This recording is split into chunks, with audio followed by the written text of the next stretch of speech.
So here are a few defenses to ADA lawsuits. The first and the best is that the property is in compliance, that it meets the ADA standards. And that's the first thing we look at whenever we get a lawsuit.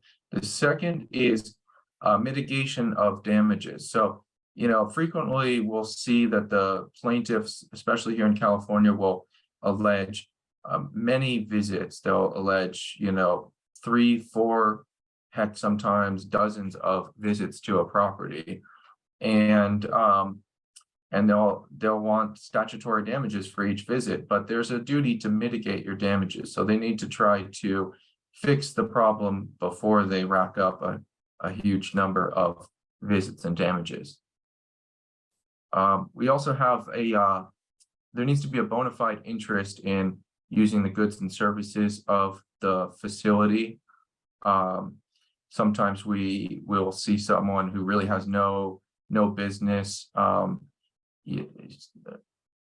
being a customer at the business they're suing, and so we can assert that defense.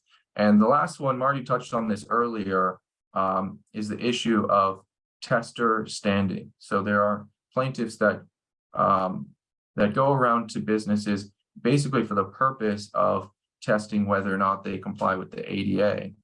And there's a circuit split right now as to whether or not there needs to be a real intent to return to the business, or whether someone can just show up once, test whether it's compliant, and allege a lawsuit.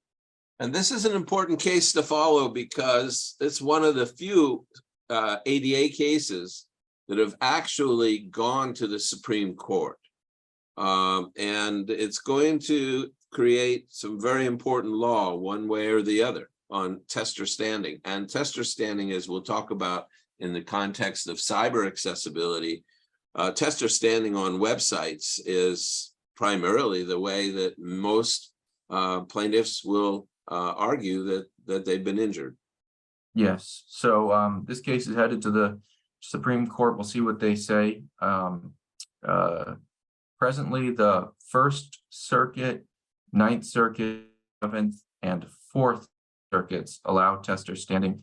The 2nd, 5th, and 10th circuits do not allow it.